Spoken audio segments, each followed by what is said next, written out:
Hi there YouTube, Big G back again with another video, and I know it's been a while, so my apologies. Lots happening in my life at the moment, so yeah, I just don't get a chance anymore to really do much. Cold, miserable day outside, so a great day for a bit of coffee, a sip of coffee, as old Bithead 1000 would always say. And just want to go through some of my latest pickups over the last, well, I haven't really been looking much. Couple things that I managed to get here and there and trade for and so forth. So first up, some more Atari 2600 games. I'm not sure why I even got them. These are all duplicates, but the labels are in good condition, and you know, I'm an absolute sucker when it comes to Spectravision games because of the association with Spectravideo. And you know, always just trying to upgrade the labels that I've got. I mean, although these are all duplicates, it's always nice to get hold of the ones that have labels in good condition.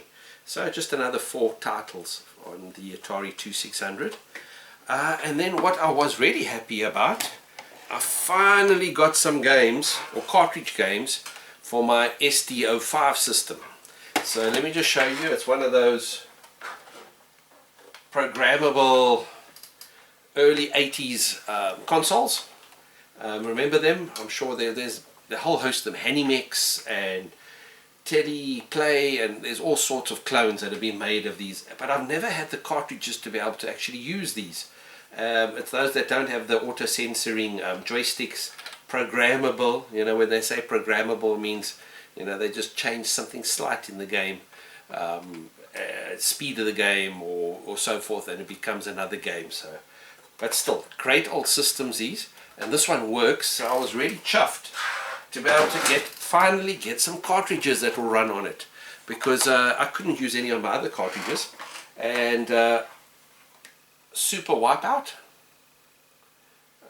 it looks like a real basic Bricks clone, you know, Breakout clone. Car Race, I remember playing something similar to this way back when I was about 8, 9, 10 years old on one of the really early systems, Teddy Play systems. So I'm looking forward to actually playing this one. Super Sportic.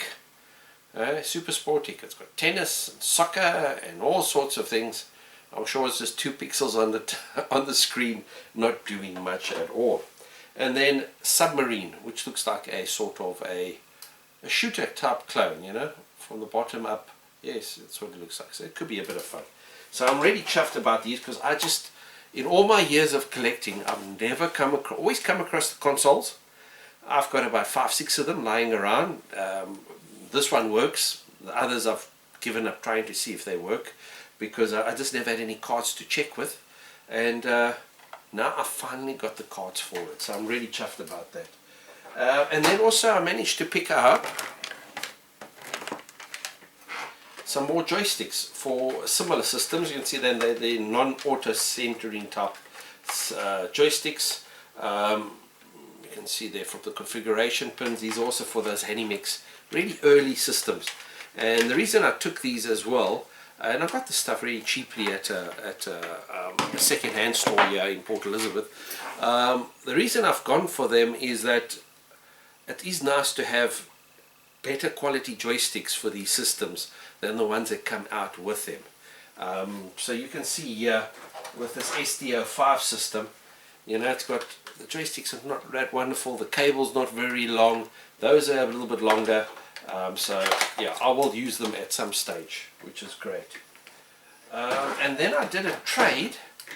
Let me just grab it there quickly, hold on.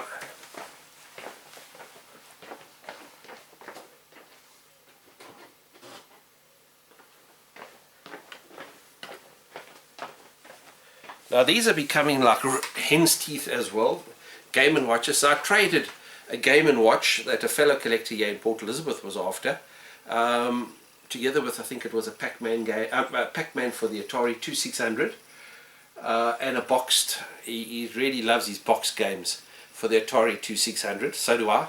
Very difficult to get hold of the box games, because that's the first thing the kids threw away, was the actual cardboard boxes. So this one's in really poor condition. The main thing is it works. and you know it uses sunlight coming through the top there. The picture's fine. I'm going to clean it up. I'm going to restore it. I'll get the artwork back on again. This is a Mario Cement Factory system, but I mean you can't beat that classic shape. I mean just look at it. Even though it's in really poor condition, lots of scratches. Guys have forced it open. You can see where the screwdriver has gone in at the back there, because obviously they were too lazy to get the screws loose, which was difficult back in the day. Oh, now he's really making a noise. I love that sound.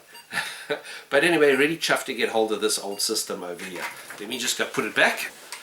And one thing with those systems, I can still remember my younger brother got one for his birthday, and you know, the batteries in them last forever, and he used to leave it under his bed, and for some unknown reason it just used to come on and off by itself. It used to drive my mother insane because she never knew where the sound was coming from, as you can hear in the background there.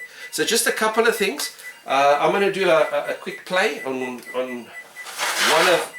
one of these games over here, and just to show you what it was like to have a really old school gaming experience, you know, from the late 70s, when this was the best technology you could get. There, it's silent. I just love that old retro sound. So guys, yeah, just a quick video from myself. I'm still around, and still doing the odd little bit of collecting here and there. Not too much happening. I haven't really been trying much, but I'm glad just to manage to pick up one or two things to add to the collection. So otherwise, cheers from me, and remember, keep it retro.